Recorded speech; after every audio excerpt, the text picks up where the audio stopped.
안녕하십니까.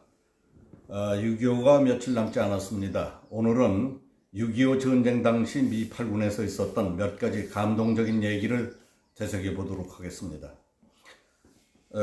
이 얘기는 제가 회사에 다닐 때 동료였던 이정웅 보도제작국장이 취재해서 6.25 특집 프로그램으로 방송했던 내용 가운데 그 일부를 사실 중심으로 간단히 정리한 겁니다.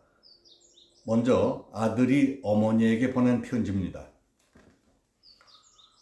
아버지께서는 모든 사람들이 두려움 없이 살 수 있는 권리를 갖도록 하기 위해 지금 한국에서 싸우고 계십니다. 저도 미력한 힘이지만 아버님께 힘을 보탤 때가 된 것 같습니다. 어머니, 저를 위해 기도하지 마시고 대신 조국 미국의 필요에 의해 소집된 나의 승무원들을 위해 기도해 주십시오. 그들 중에는 무사히 돌아오기만을 기다리는 아내가 있는 사람도 있고 애인이 있는 사람도 있습니다. 저는 최선을 다할 것입니다. 그것은 언제나 저의 의무입니다.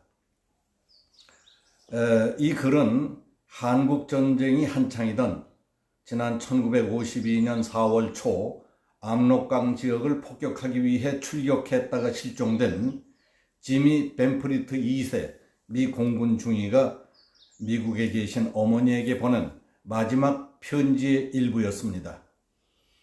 지미 벤프리트 2세 중위는 그 당시 유엔군 총사령관 겸 미 8군 사령관이었던 벤프리트 장군의 아들이었지만 아버지를 돕기 위해 자원해서 한국전에 참전하고 있었습니다. 벤프리트 2세는 압록강 남쪽 작전 지역을 폭격하기 위해 B-26 폭격기를 몰고 출격했다가 새벽 3시 김포 비행단의 레이더와 접촉한 뒤에 사라져서 소식이 끊겼습니다. 즉시 수색작전이 시작됐지만 허사였습니다. 4월 4일 이른 아침 미 8군 사령관 벤프리트는 제5공군 사령관으로부터 벤프리트 2세 중위가 작전 수행 중 실종돼서 수색 작업이 진행되고 있다는 상황을 보고했습니다. 묵묵히 보고를 듣고 있던 벤프리트 장군은 담담하게 다음과 같이 지시했다고 합니다. 지미 벤프리트 2세 중위에 대한 수색 작업을 즉시 중단하라. 적지에서의 수색 작전은 너무 무모하다라며 아버지가 아들 구출을 무모하다고 중지시킨 것이었습니다. 다음은 그해 12월 대통령 당선자인 드와이트 D. 아이젠하워가 한국 전선을 시찰하기 위해 한국에 와서 8군 사령부 브리핑을 들을 때의 얘기입니다. 아이젠하워 대통령 당선자는 느닷없이 벤프리트 사령관에게 물었습니다. 장군, 내 아들 존 아이젠하워 소령은 지금 어디 있습니까? 곧 취임할 미국의 대통령 당선자가 전투 사령관에게 하는 첫 질문치고는 너무 의외였고 더구나 상대방은 몇 달 전 아들을 잃고 내색도 않고 있는 사람이었습니다. 아이젠하워 소령은 3사단 정보처에서 근무하고 있습니다 하고 대답했습니다. 그러자 아이젠하워는 사령관, 내 아들을 후방부대로 배치시켜 주시오. 모두 깜짝 놀라고 분위기가 이상해지고 있을 때 당선자가 말했습니다. 내 아들이 전투 중에 전사한다면 슬프지만 나는 그것을 가문의 영광으로 받아들일 것입니다. 그러나 만약에 존 아이젠하워 소령이 포로가 된다면 적군은 분명히 미국 대통령의 아들을 가지고 미국과 흥정하려 들 것입니다. 나는 결단코 그런 흥정에 응하지 않을 겁니다. 그렇지만 미국 국민은 대통령의 아들이 적군의 포로가 된다는 것을 용납하지 않고 대통령 아들을 구하라고 외치며 나와 미국에게 적군의 요구를 들어주라고 압력을 가할 겁니다. 나는 그런 사태를 원치 않습니다. 그래서 나는 사령관이 즉시 내 아들이 포로가 되지 않도록 조치해 줄 것을 요청하는 겁니다. 이 얼마나 멋진 장면입니까? 서로 두리번거리면서 의아해하던 분위기가 순식간에 반전됐고 네, 즉각 조치하겠습니다 각하 하는 벤프리트 장군의 우렁찬 대답이 있었답니다.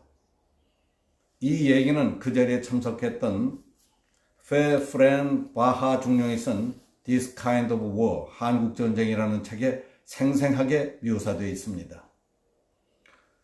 그 후 유엔군 사령관인 마크 클라크 대장의 아들 클라크 대위도 금화지구 전투에서 중상을 입어 전역했지만 그 후유증으로 사망했습니다. 이렇게 한국전에 참가한 미군 장성의 아들들은 모두 142명이었고 그 가운데 35명이 전사했습니다. 한국전쟁에서 사망한 미군 전사자는 모두 5만 4천여 명, 부상자는 10만 명이 넘었습니다. 남의 나라 전쟁에 참전해서 사령관이 전사하고 사단장이 포로가 되며 자기 자식들마저 참전시켜 전사당한 장군들과 가족들이 아직도 미국 도처에 살고 있습니다. 그리고 헐벗고 굶주리며 폐허가 되어버린 이 나라를 지켜주고 일으켜 세우는 데 결정적인 힘이 되어준 미국에 대해 우리는 감사하고 은혜를 갚기는커녕 최근에는 못된 이웃처럼 굴고 있습니다. 북한의 기습남침 전쟁을 물리치는 과정에서 우리들 자신의 인적 물적 피해야 헤아릴 수 없습니다. 그러나 미국을 비롯한 참전국들의 피나는 희생 위에 간신히 퇴사하는 우리가, 아니 대한민국의 대통령이 남북은 어떤 나라도 침략한 일이 없다면서 남북이 서로 총뿌리를 겨누었던 슬픈 역사 정도로 6.25 전쟁의 의미를 축소하려는 것은 우리의 호국 영령과 역사 그리고 참전국들의 호의를 무시하는 망발입니다. 미국과 자유우방 그리고 대부분의 우리 국민들은 이와 같은 문재인 정부의 잘못된 대미 자세를 심각하게 우려하고 있습니다.